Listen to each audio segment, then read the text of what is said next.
மதுரை கூடல் நகரில் ஜூன் 1 காலை 9 மணிக்கு திமுக பொதுக்குழு கூடுகிறது. திமுக அரசு மீது குறை சொல்ல முடியாத எதிர்க்கட்சிகள் அவதூறுகளை பரப்பி வருவதாக முதலமைச்சர் மு க ஸ்டாலின் தெரிவித்திருக்கிறார். மதுரையில் நாளை மறுநாள் நடக்கவுள்ள திமுக பொதுக்குழு கூட்டத்துக்கு கட்சியினருக்கு முதலமைச்சர் மு க ஸ்டாலின் அழைப்பு விடுத்திருக்கிறார். 2026 சட்டமன்ற தேர்தலுக்கு திமுக ஆயத்தமாகும் வகையில் பொதுக்குழுவில் தீர்மானங்கள் நிறைவேற்றப்பட இருப்பதும் குறிப்பிடத்தக்கது. இது பற்றிய கூடுதல் தகவல்களை தருவதற்காக செய்தியாளர் கண்ணன் இணைக்கிறார். கண்ணன், விவரங்கள். நிச்சயமாக திமுக பொதுக்குழுவானது வரும் ஞாயிற்றுக்கிழமை மதுரை மாநகரில் நடைபெற உள்ளது. இது தொடர்பாக முதலமைச்சர் மு க ஸ்டாலின் தொண்டர்களுக்கு ஒரு கடிதம் ஒன்றை எழுதியுள்ளார். அதில் பாஜக அரசு மக்களுக்கு எதிராக என்ன நடவடிக்கைகள் எடுத்து வருகிறது என்பதை விரிவாக விளக்கியுள்ளார்.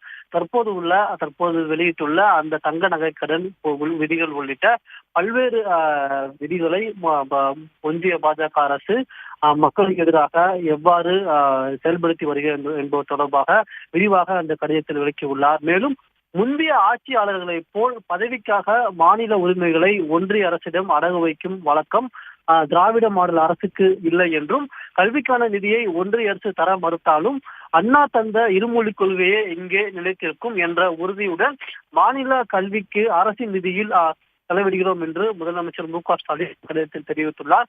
மேலும் இந்த நல்லாட்சி தொடர வேண்டும் என்பதே மக்களின் விருப்பமாக உள்ளதாக வேண்டும். அவர்களின் மனம் நம் பக்கம் உள்ள நிலையில் தேர்தல் களம் நம் வெற்றிக்கு முரசு கொட்டி அழைக்கிறது என்றும், உடன்பிறப்புகளால் தலைவர் பதவியை ஏற்றது முதல் எதிர்கொண்ட அனைத்திலும் கழகம் வெற்றி வாழ்கை சூடி வருகிறது.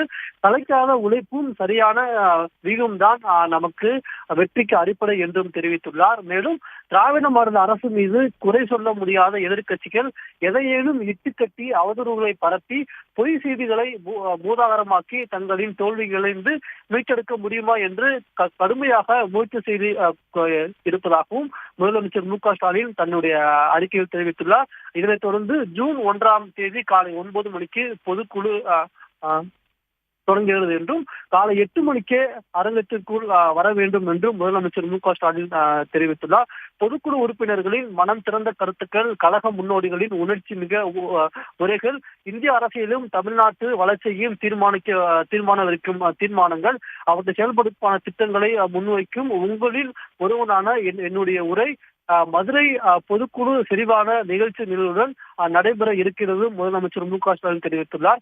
மேலும் 2026 சட்டமன்ற பொதுத்தேர்தல் களத்திற்கு நம்மை ஆயத்தப்படுத்திக் கொண்டு மக்கள் நலன் காக்கும் ஆட்சியை தொடர்ந்து ஆற்றிட வேண்டிய களப்பணிகளை தீர்மானித்திடும், அதனை ஒவ்வொரு தொகுதியிலும் செயல்படுத்தி வெற்றியை உறுதி செய்தும் கழக உடன்பிறப்புகளை பொதுக்குழுவில் சந்திக்க ஆர்வமாக இருப்பதாகவும், பொதுக்குழுவில் கூடிடுவோம், பொது தேர்தலில் வென்றிடுவோம் என்று முதலமைச்சர் மு க ஸ்டாலின் உடன்பிறப்புக்கு எழுதியுள்ள அந்த கடிதத்தில் தெரிவித்துள்ளார்.